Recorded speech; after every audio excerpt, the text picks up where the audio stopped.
I want to bring in my guests. We're joined with KJ. No, KJ. There we are. Wait a minute. My computer is frozen. KJ, give me one moment.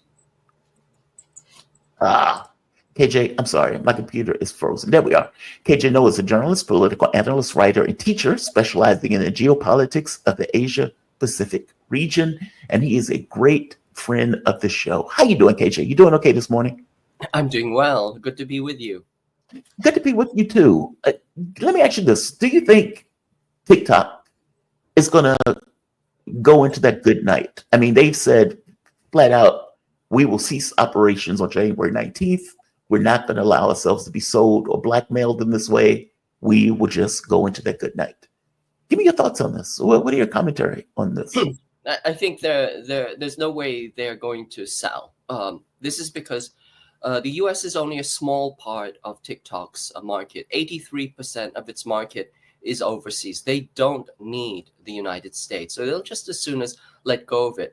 But the other piece of it is the precedent. Now, if a company becomes successful and the US decides that instead of competing fairly in the marketplace, that it simply passes a law and forces that company to be sold, then that sends a precedent to companies, every Chinese company and companies all over the world, simply that, you can't be successful because the moment you are, you will be forced to be sold to an American. Those are conditions that no country and no company could ever accept. Can you imagine, shoe on the other foot, if the Chinese had said, look, Apple is successful in China, therefore it must sell to a Chinese corporation, or Tesla is successful in China. It's not. I mean, it's being outclassed, or both of these companies are being outclassed by Chinese companies. But let's just imagine, a decade ago, that Tesla or Apple were successful, and the Chinese passed a law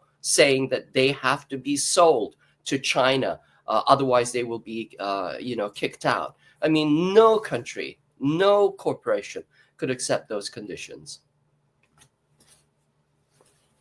You are absolutely correct. And under normal circumstances, we had an environment that was open for business. That was one of the main things about the United States that made it great, right? This idea that anybody can come in, you can start your company, you can make a ton of money in that company, and there's a win-win relationship in regards to foreign investment into America to make excess cash. Why do you think that's changed? I mean, I know Mitt Romney. I could play the video clip with Mitt Romney having a conversation with sociopath Blinken, talking about effectively TikTok having this kind of impact. And there's a lot of noise in the background. I'm sorry. That there's a lot of, let's say, pushing from the political space to get rid of it because it didn't necessarily like the political impact that they believe it was having in the United States, specifically showing the genocide in real time as that genocide was taking place. Now, Twitter was doing the same thing, but for whatever particular reason, they're picking on TikTok, not necessarily on Twitter.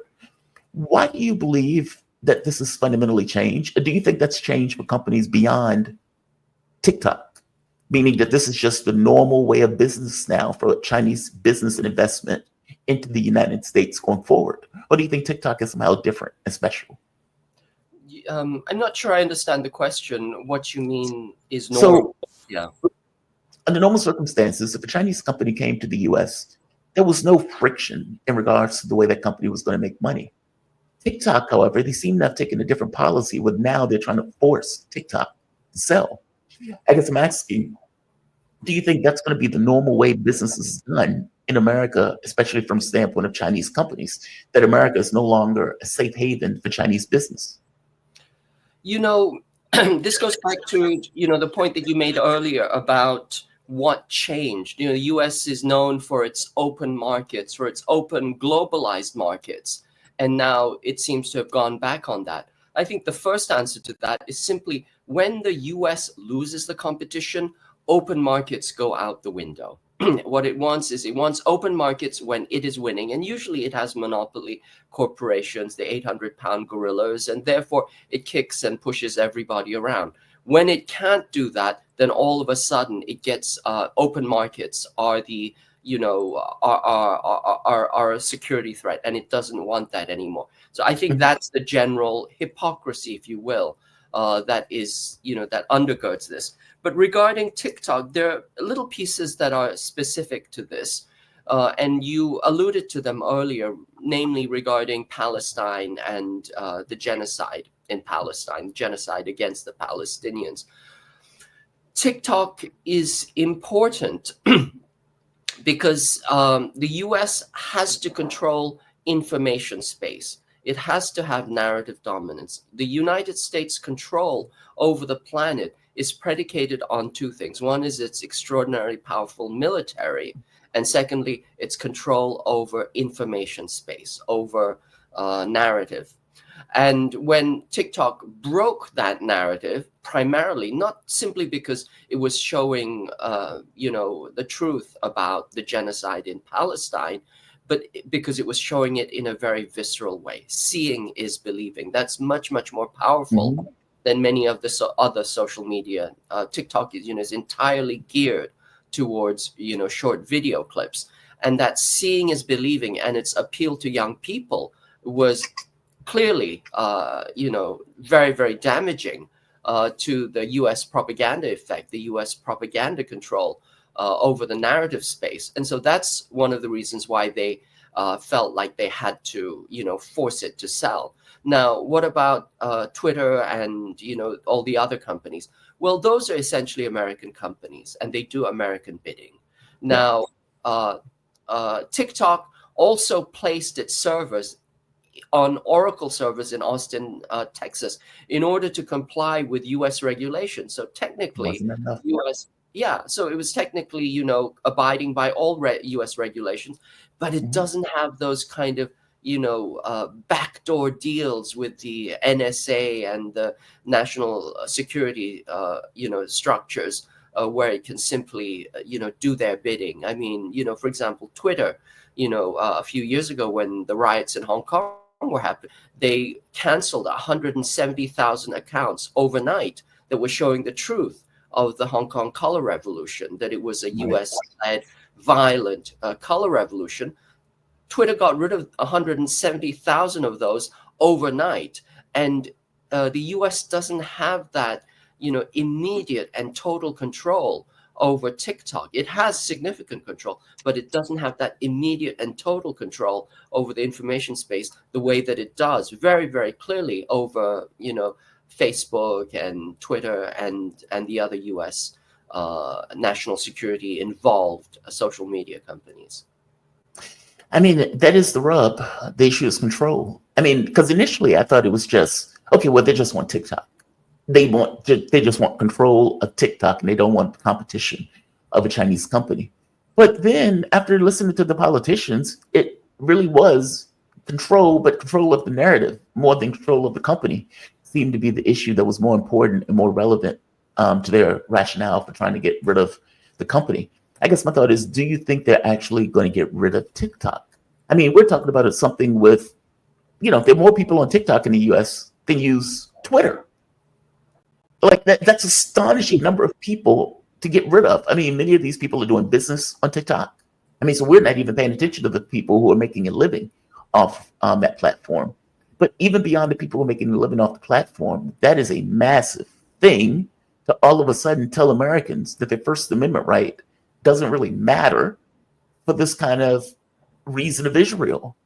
That's astonishing. Because I guess from my point of view, if they're targeting and they're saying, we don't like the fact that TikTok is showing what is taking place on the ground in Israel. Okay, fair enough.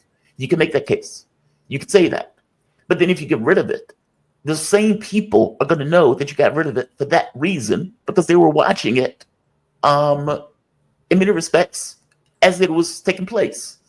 Like, it's just astonishing to me that they're going to take this kind of provocative action of eliminating a platform because they didn't like what the platform was saying. It's just astonishing to me. How is China regarding this, by the way? What is being said in China over this? Anything? China's not saying very much. They clearly they're not happy with it. But, from their standpoint, the US is actually small potatoes. It's chump change. TikTok will simply go elsewhere. Its largest user base is actually is outside of China. Is in Indonesia. I mean, there's Douyin, which is the Chinese version, and then its largest user base is actually in Indonesia. So Okay. as I said again, the US is actually a small market for TikTok. From the US standpoint, that's 170 million users. That's twice as many people, nearly twice as many people as voted for Joe Biden. So that's a huge, section of the population. Mhm. And, we can guess millions, tens of millions of people who make their living off of what they do on TikTok. All of those people are going to be ruined unless they, transition very quickly. But it is certainly, a First Amendment issue. Yeah. Essentially, the government deciding, we don't like this company.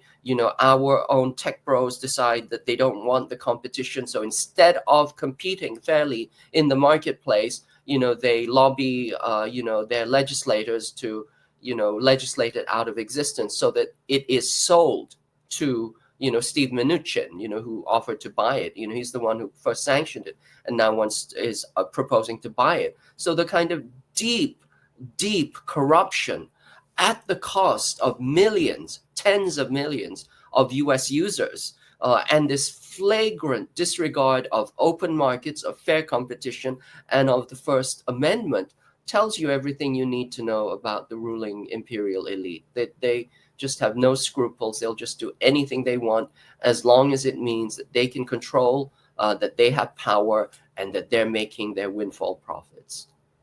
Wow. Can we go to South Korea for a bit? What is the latest in South Korea? I got to be honest, KJ. I've never seen anything like what is taking place in South Korea. And it seems like all of this stuff is taking place simultaneously around the world, whether it's Syria, Georgia, Romania, Ukraine, Israel going on the murder spree all throughout the Middle East.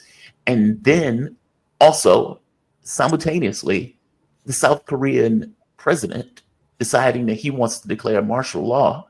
And at some point, even to the point of disappearing opposition to blame it on North Koreans. Like this stuff is just outrageous. What is the latest on this issue, on the ongoing events in South Korea?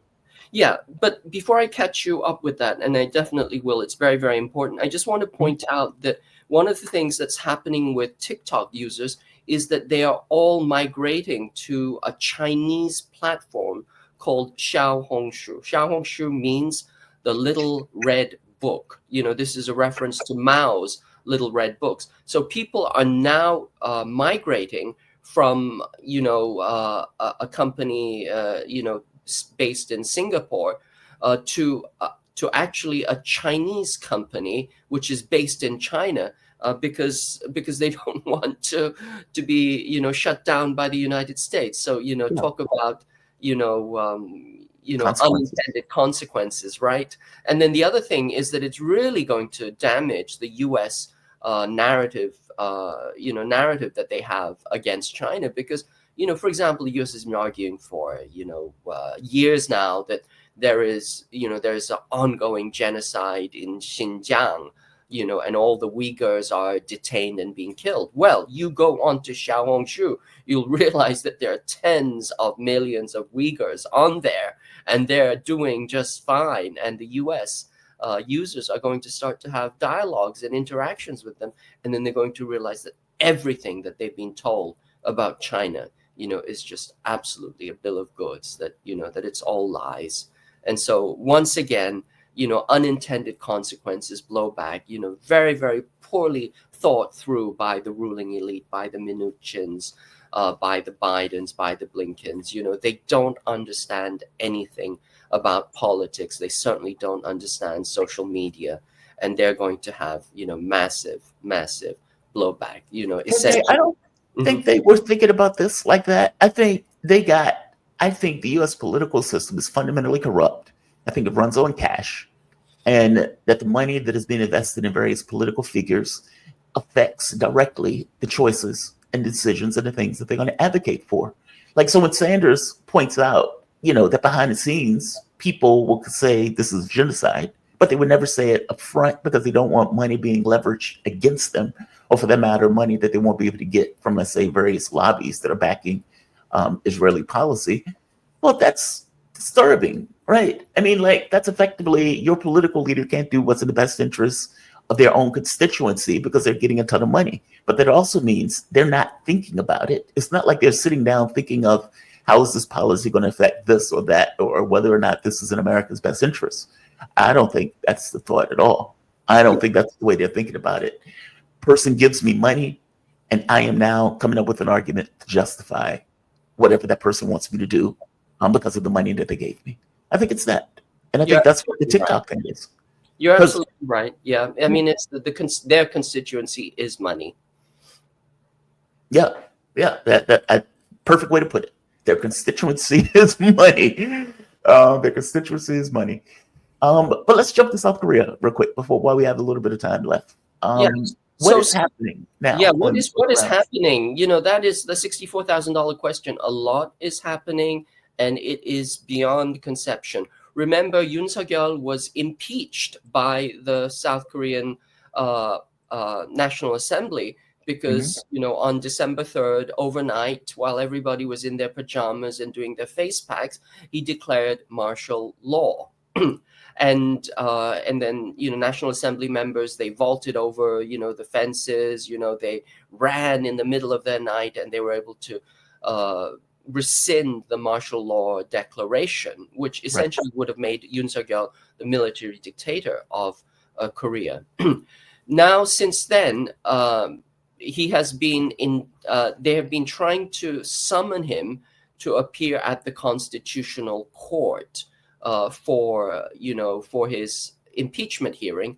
He has refused. So the first hearing has already happened. It lasted all of 4 minutes because Yoon Suk-yeol did not turn up. We're going to have another hearing. There, you know, at least 5 more occasions where he's supposed to appear. He refuses to appear. He's had 3 summons from this corruption investigation office. And he has refused to turn up for all of them. So an arrest warrant was issued for them. He refused to, comply with the arrest warrant. He used his own presidential security service, along with the Capitol Garrison Command and military police, and hundreds of armed guards, armed troops, to fend off the police who were trying to... Are you serious? I'm not kidding. That is effectively military. He used the military. Yes, he used the military, used the Capitol Garrison Command, which is a military force. They're elite forces. They're supposed to protect, Seoul, the capital. And he used them to stand off against the police. There were 150 police and the CIO officers, and he blocked them with, the military and his own presidential security service. And according to reports, some of these guards were armed, and the police backed off because they didn't want mass bloodshed. So essentially, he's using his Praetorian Guard like a warlord or a gang, like a gang chief, and he is not acceding to any demands to appear or to be investigated. And so the CIO, which is taking the lead on the investigation and the apprehension of Yoon, has worked with the police, and they're currently mobilizing 1,000 police troops, special police, forces, in order to see if they can overrun the presidential residence and apprehend and take Yoon Suk-yeol in. So that's called a civil war. It's the question, like I always say, in the case of martial law or in such situations like this, are they going to be willing to use force? And what does it mean if one of them do? Well, I mean, that's the concern, right? That is really, really the fear. I mean, these are people on the side of the Capitol Garrison Command and the President's Security Service. They are armed to the teeth. The Capitol Garrison Command, or the Capitol Defense Command, is actually an armored brigade. So they have mechanized armor inside that compound. And on the other hand, the police are mobilizing their special forces, and they're also mobilizing groups that are designed to arrest or apprehend drug traffickers and organized crime, because from their standpoint, essentially it's Yoon is functioning like an organized Right. crime boss. And so there's a potential for tremendous standoff. And of course, you have conscripts who are just caught in the middle. Capital Garrison Command is simply conscripts, so they're caught in the middle. So they could end up dead, or imprisoned, or lose, or the PSS could lose their retirement for if they're indicted, etc. So it's a huge mess. But literally, it is. It takes on the characteristics of a civil war. And all through this, notice the deadly silence of the United States I know. and the Western media, right? I know. I mean, from your point of view, like who? Okay, let me ask this way: who's in charge in regards to the Capitol Police? Who's like the leadership?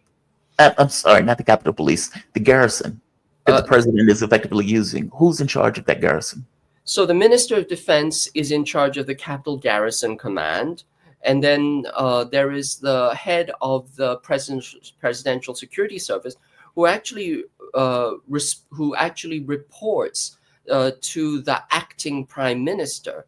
But the acting Prime Minister has not given a stand-down order to the PSS, or so there's a little bit of question. The question is he colluding? Because he could simply tell them to stand down, and Right. that would be it, right? Yoon would be, like without any support, but he hasn't done that, and he's simply saying that, I don't want any bloodshed, nothing bad can happen, and in the meantime, he's meeting with the U.S. leadership. So all of this points to some very, very deep geostrategic calculations and manipulations going on. You have to understand and remember that Yoon Suk-yeol was put into power because he was Washington's man in Seoul. He was essentially a walking wish fulfillment list for Washington. That's why he is in power right now. And his geopolitical strategy was a clone of U.S. geopolitical strategy. The Korean Indo-Pacific strategy was essentially a carbon copy of the United States Indo-Pacific strategy, which is to Ukrainize South Korea, weaponize it for war against China. Now, we have found out some very, very important facts, is that when Yoon was declaring martial law, he had also prepared to trigger a war with North Korea. Yeah. Right. And that there were several things that involved creating a false flag attack. National Assembly members would be kidnapped by South Korean special forces. They would probably have been killed, and then they would have been and then this murder would have been attributed to North Korea. And North Korean uniforms were going to be found and discovered, etc. Well, it turns out that the Defense Intelligence Command actually asked a South Korean uniform company to make 170 North Korean uniforms. They actually have the receipts, 170 uniforms for 30 million won to be delivered. They actually delivered them. So clearly there was a false flag that would have been attributed to North Korea. And then there were many, many multiple provocations that were supposed to get North Korea to respond, that then would be used as a casus belli. In particular, the sending of drones into North Korea. We know that South Korea sent military drones into North Korea towards Pyongyang at least twice. There were plans to fire missiles into the northern limit line, which is a contested maritime boundary. And that has, in the past, that has resulted in immediate kinetic response from North Korea. South Korea fired into the northern limit line 3 times: June, September, and November, just a week before the martial law declaration, and actually in January as well. And once again, this was serious live fire, missiles and live artillery into northern limit line. 900 shells and missiles fired into there. That's major trigger for Right. war. And apparently, the South Korean commanders were astonished that North Korea didn't respond. I mean, clearly they have cooler heads up in North Korea. But so there was that. And then there were apparently plans to fire directly into North Korea with missiles or artillery if North Korea were to launch, quote unquote, garbage balloons. So all of this was directly preparation to trigger a war. So then you have to ask who benefits, right? Cui bono, right? Bono, right? Now, this is my argument, and you can tell me what you think of it. But the U.S. had to be aware of Yoon's declaration for martial law because it is a joint command, and the Mhm. kind of firepower that Yoon was mobilizing could not have been prepared without U.S. knowledge. He was talking about moving armored divisions into Seoul. There's 3,000, 1,500 special forces, 12 Black Hawk helicopters the night of, 107 vehicles. You can't move that much firepower inside Seoul, where the Korean military is under U.S. Joint command or U.S. control. So Yoon's martial law declaration was predicated on starting a war with North Korea. If the war had started with North Korea, the United States would have gained immediate operational control of South Korea's 500,000 troops. Now, here's the thing: South Korean troops are they're trained for attritional warfare, Mhm. cold weather warfare, trench warfare, combined arms warfare, and they're 100% NATO interoperable. Okay, Okay.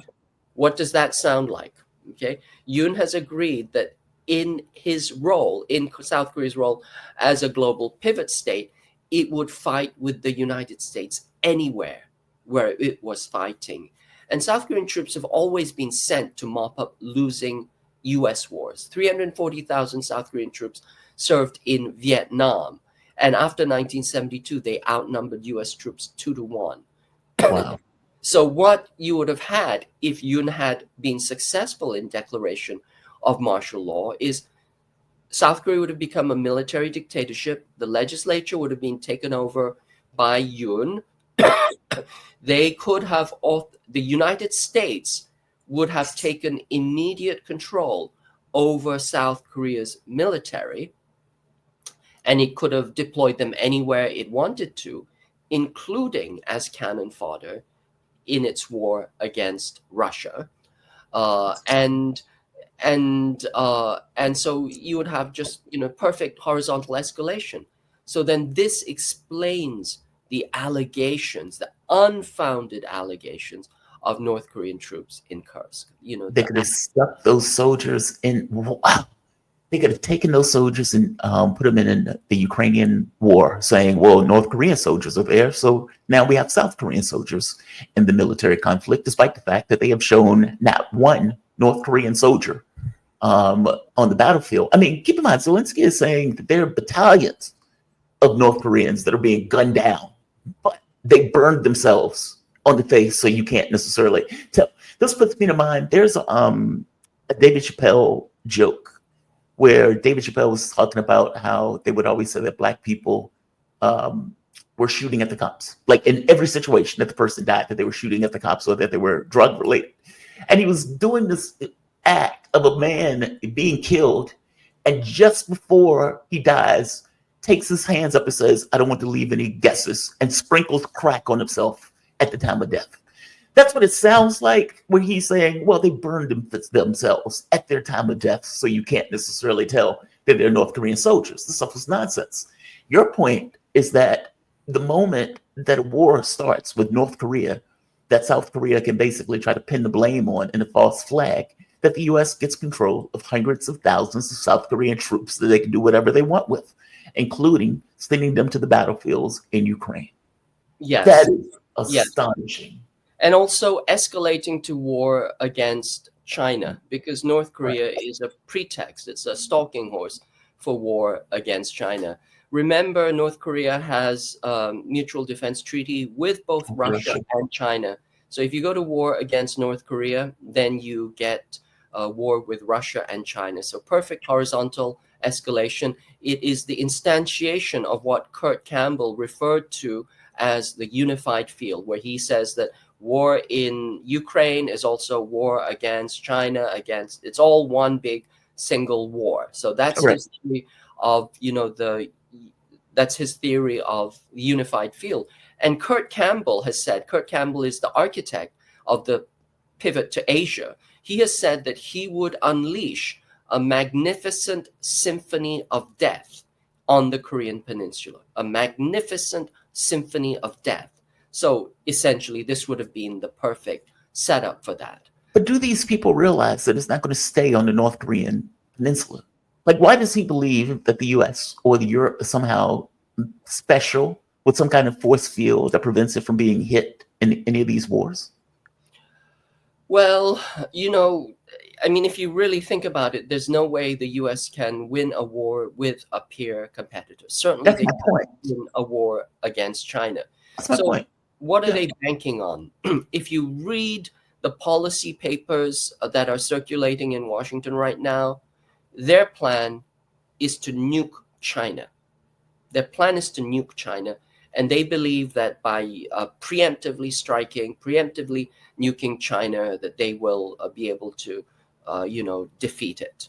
But they would have to nuke China, Russia, Iran, North Korea. They would have to do it all. Because you can't get away with nuking China by itself. At least I don't think you can. Correct me if I'm wrong. Well, they've always had this plan, right? When the U.S. had the plans to wage nuclear war against the Soviet Union, they were also going to wipe out China just for the heck of it, right? So these plans have always been in place. If you go to China, you go inland, there are big cities like Chongqing, etc., and they're essentially built into mountains. They're huge industrial cities built into mountains. Why? Because the Chinese understood that the U.S. was going to wipe out their entire coastal cities. They were going to wipe all of them out. And so the Chinese plan was to build inland cities that were completely secret, and then to, be able to reconstitute, their civilization after the U.S. had nuked everything along the coastline. That's why you go to Chongqing, it's like this huge city that's built right into a mountain that looks like like an Escher painting, because, so, this kind of stuff, it's like we have no idea of how extraordinarily unhinged, the ruling class are in terms of their strategy. And as I've said before, they would sooner see the end of the planet than the end of their power and privilege. They're perfectly capable of nuking China. I thought that myself, and that terrifies me. Lawrence Wilkerson, he was here a little bit earlier, and he makes the same argument. He says, look, these people are willing to end the world in the way that they're operating, especially if it means this idea that the U.S. loses control. They can't fathom it. If the world needs to end before that happens, then the world needs to end. And Wilkerson, who's been behind the curtain on this stuff, if he's concerned, I can't help but be concerned myself about it. KJ, man, thank you for this. I really appreciate you joining me, KJ. Always, man, you have great explanations of what is taking place on the ground. The South Korea thing people need to pay attention to. That's a big deal. I don't think they can eliminate South Korea from what's happening in other parts of the globe, be it Syria, or for that matter, be it Europe. And I'm glad that you mentioned the South Korean troops and how the U.S. takes control in the context of that, in the context of a losing war, where manpower is one of the main issues that the United States keeps complaining and screaming about, wanting Ukraine to take in their 18-year-olds. Okay, well, if they have a manpower issue, could that manpower issue be solved by dragging in 500,000 South Koreans?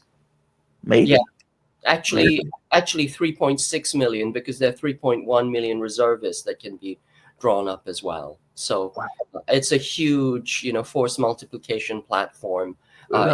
It would literally change, the tide of war. And as I said, the Koreans are trained for cold weather warfare. They're trained for trench warfare. they're trained for attritional warfare, they are trained for joint operations with NATO forces. That's what they do. That's what they did for 250 days last year. And so it would be, literally, how convenient, but literally it would be the game changer there.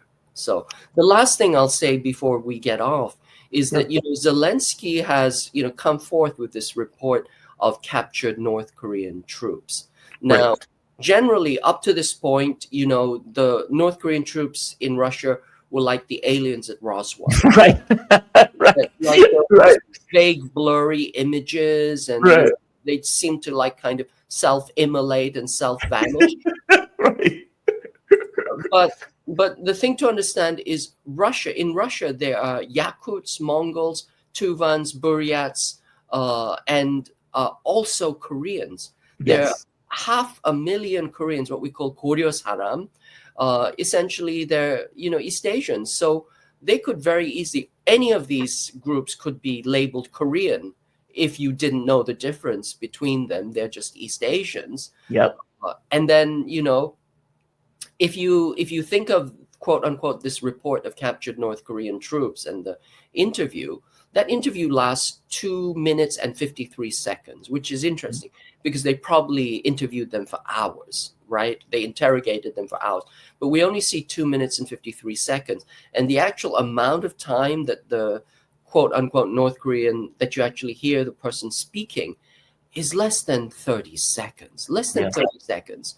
But here's the question we need to ask. The first thing is that they have the ID for one of these people, and they say that it was fake ID. Well, it had to be. Right. Right. They said that that this guy had fake or stolen ID as a Buryat. Okay. Now, this is the Russian military. If they're deploying troops, the government can issue all the ID they need.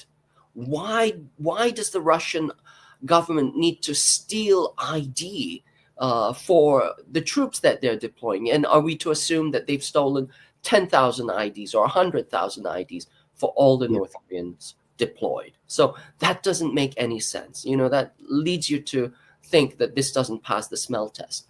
The second thing is, why does the guy, when we can hear him speak Korean, and it's hard because it's such a short, tiny clip, but he speaks with a weird non-Korean accent. And if I were to hazard a guess, I would hazard a guess that he's a Russian-speaking, a Korean-speaking, he's a Russian-speaking Korean. So perhaps, a Goryeo-saram. It sounds to me, if he were speaking English, he sounds like a Dutch or Scandinavian. There's something right. like There's something off about the accent. Yeah. something off. It's very choppy, and the tones are off. Plus, the guy who's speaking, one guy can't speak at all. How convenient! They smashed his jaw, and he can only like grunt.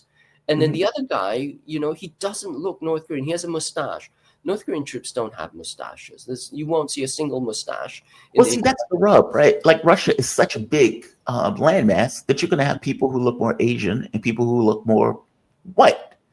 And they're picking some guy who looks more Asian that is probably in like part of the regions further to the east. And they're saying, well, here's this North Korean, but you don't really need to hear him speak. And yeah, he has a dodgy passport because from their point of view, well, we need to make him North Korean. So if he has a passport that identifies him as a Russian soldier, well, that passport obviously is dodgy. They obviously faked it. He's obviously one of these hordes of North Koreans. And that's the other part, right? They're talking about battalions of North Koreans being killed. And you bring two, supposedly? It's like, come on. Like you said, this doesn't pass the smell test at all. And honestly, even if they did have battalions of North Koreans, so what? So what? Yeah. It's like, what does it matter? These are our allies. Why wouldn't they do this? I mean, think of all the weaponry that NATO is putting onto the battlefield. Think of all these people who are mercenaries who are fighting on behalf of Ukraine. How are they complaining about this, even if it was true? And it's not even true. Well, yeah. So it's two things. One is to give the impression that Russia is losing in the Ukraine war, which it's not. That it's Yep. it's losing. It's lost so many so many troops that it has to recruit from North Korea, which is not right.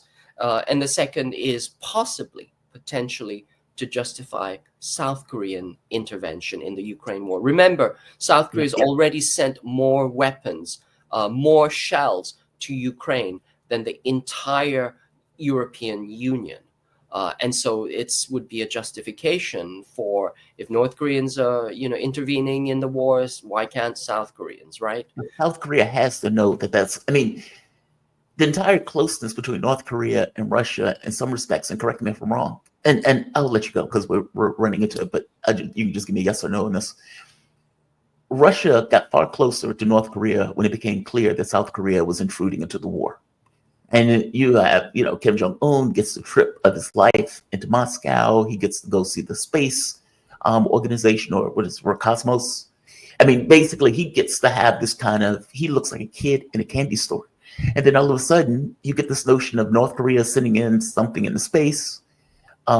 Their missile and weapons capabilities seem to have gotten sharper over the course of time frame. And obviously, they were working with the Russians in regards to increasing their military capabilities and effectiveness. And so is South Korea really going to take that risk, knowing that their response in Ukraine will be responded to Russia in North Korea? But correct me if I'm wrong, though. Or is it, no, the U.S. controls South Korea, and so it doesn't really matter what South Korea wants in this sense? Give me a Well, thought. the U.S. Controls South Korea. South Korea is a client state. It's essentially a neo-colony of the U.S. What the U.S. wants, South Korea delivers. So yeah. Fair enough. KJ, no, man, KJ, always appreciate you, man. Love your analysis on this stuff.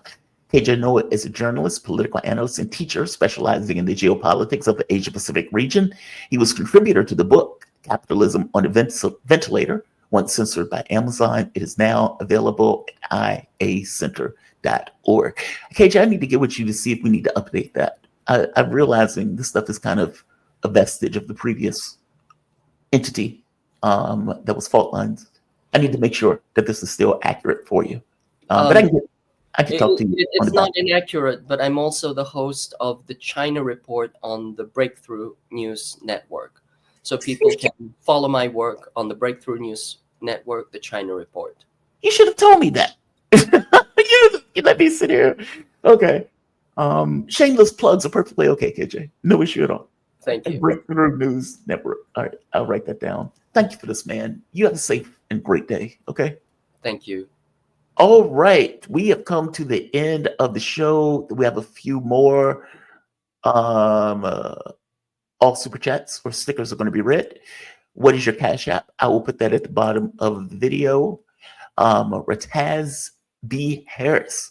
Jimi Hendrix protested, but was not unnoticed. I'm sorry, but was not unvoiced. But was not unvoiced. Yeah, that's the issue with the protests, right? And if you're talking about somebody like Colonel Lawrence Wilkerson, are you really going to put your hands on him? Think back to when Jesse Jackson, when you had the protests about Venezuela and the people were in the embassy and they were stuck in the embassy. I believe it was the embassy, but it was one of the rooms in DC. And they were preventing food from getting to the people who were there because they were trying to break the protests. And you got Jesse Jackson, with all of that history associated with Jesse Jackson, walking to deliver food under this belief that regardless of how much maniacs the police are, they're not going to put their hands on Jesse Jackson. And what do you know? They did not put their hands on Jesse Jackson. Didn't put their hands on him, didn't touch him. Carl Aberson, super sticker. Thank you, Carl. I appreciate it. And Edwin Rodriguez, glad you're back. Rodriguez, I'm glad I'm back also. I don't know what's going to happen in the new year in regards to sanctions and everything else. I have no idea what is even going to happen with the network or whether or not anything is going to happen in regards to the network with them getting rid of sanctions or anything else. But I agree with you. I'm glad I'm back.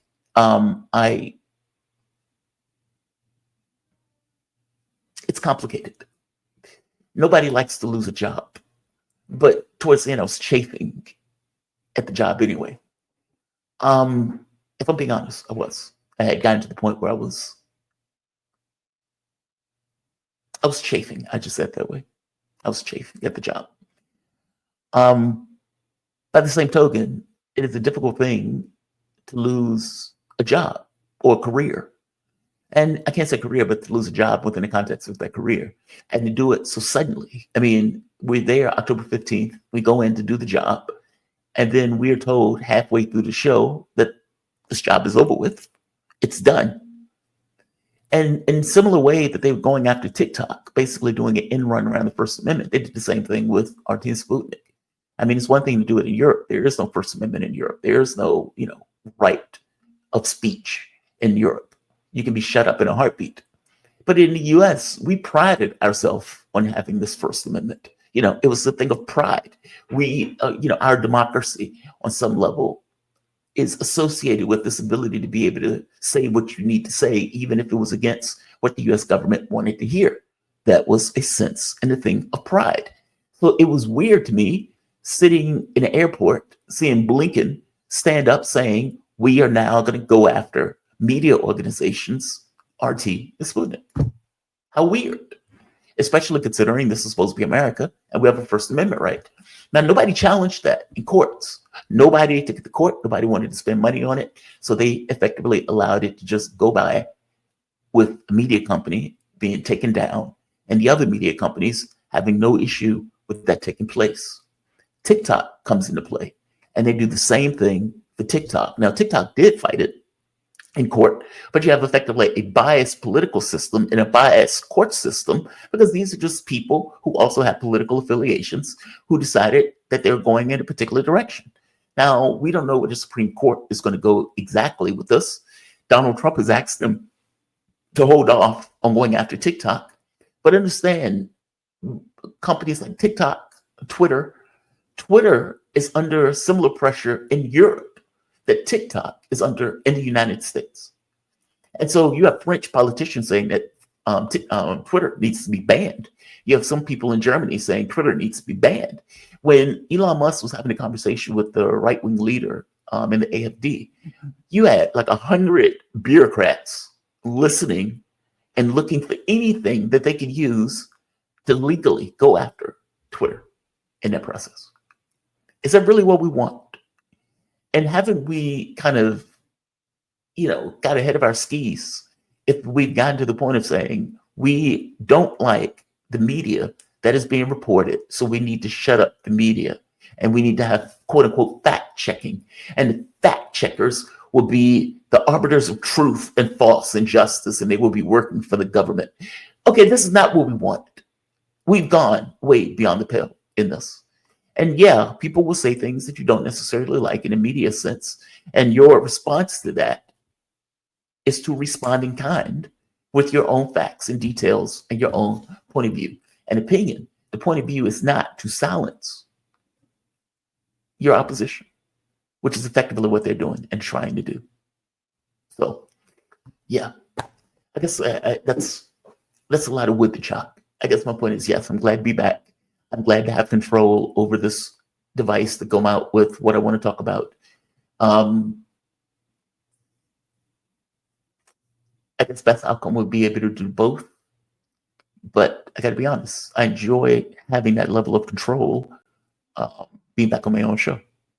So, there have been plenty of things that I wanted to cover that I was completely right about, the rapes being one of them, that I wasn't necessarily allowed to go fully into in the way that I wanted to go into because people were freaking out at the network about subject matter, despite the fact that I was right in reporting it, which has only been backed up going forward. That said, I have no complaints from the standpoint of the company. I love the company. The reality of it is they were far more honest and far more open, believe it or not, in regards to what they were reporting, and this kind of openness of, we just want you to present what's true. That was our bias, if we have one, what's true. We understand that you're kind of far away from it, where you're kind of perched at the edge of the world, looking over, trying to figure out what's true and what's false. But the company allowed us to just report about what's more likely to be true, far more than I've seen on many other media outlets, and definitely far more than any of the mainstream news outlets. For all intents and purposes, this idea that we were some kind of propaganda outlet was nonsense. I don't know what happens on RT. I don't know what happens on, let's say, across the water in regards to the network. But the American shows, those people were just Americans, and those people just had a point of view. Whether that point of view lined up with the federal government or not was secondary to the point. It was just their point of view. And I'm saying their, meaning as Americans, they had a point of view and a framing of looking at the world. There was no being pushed to take a particular perspective. It was just their point of view. So, I'm sorry. Serenity now. Yes, I'm a bit salty about that stuff. But look, I'm going to close this. We had a damn good show today. Jamal Thomas Morning Show, episode 76. This will go into the record books. Signing off. You guys, stay phenomenal. Signing off.